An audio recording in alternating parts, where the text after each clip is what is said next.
മുലയൂട്ടുന്ന അമ്മമാർ എങ്ങനെയാണ് നോമ്പെടുക്കേണ്ടത്, അവർക്ക് എപ്പോഴാണ് നോമ്പെടുക്കാൻ പറ്റുക നമുക്ക് നോക്കാം. അപ്പോൾ നിങ്ങൾ ഡെലിവറി കഴിഞ്ഞിട്ട് 3 മാസമേ ആയിട്ടുള്ളൂ എങ്കിൽ നിങ്ങൾ നോമ്പ് എടുക്കാതിരിക്കുന്നതാണ് ഏറ്റവും ബെറ്റർ. കാരണം എന്താണെന്ന് വെച്ചിട്ടുണ്ടെങ്കിൽ നമുക്കറിയാം കുഞ്ഞിന് മുലപ്പാൽ മാത്രം കൊടുക്കുന്ന ടൈമാണ്.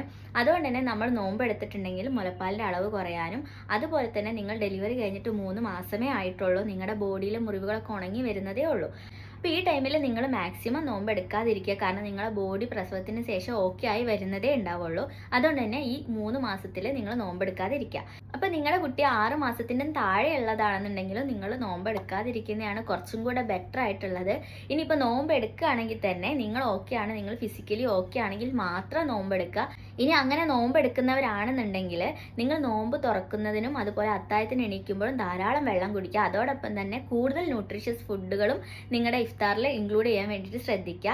അത് മാത്രമല്ല, നിങ്ങൾ നോമ്പ് തുറന്നതിന് ശേഷം കുഞ്ഞുങ്ങളെ നന്നായിട്ട് ഫീഡ് ചെയ്യാൻ വേണ്ടിയിട്ട് ശ്രദ്ധിക്കുക. ഇനിയിപ്പോൾ നിങ്ങളുടെ കുട്ടി 6 മാസത്തിൻ്റെയോ 1 വയസ്സിൻ്റെയോ അല്ലെങ്കിൽ 1 വയസ്സിന് മുകളിലുള്ളതോ ആണെങ്കിൽ നിങ്ങൾ നോമ്പെടുക്കുന്നതുകൊണ്ട് നിങ്ങൾക്ക് ഒരു ബുദ്ധിമുട്ടുമില്ല. കാരണം എന്താണെന്ന് വെച്ചിട്ടുണ്ടെങ്കിൽ കുട്ടിക്കാണെങ്കിലും നിങ്ങൾക്ക് മറ്റു പോഷകാഹാരങ്ങളും കാര്യങ്ങളൊക്കെ കൊടുക്കാം. തന്നെ ആ ടൈമിൽ നിങ്ങൾ നോമ്പെടുക്കുന്നതുകൊണ്ട് വേറെ ബുദ്ധിമുട്ടൊന്നുമില്ല.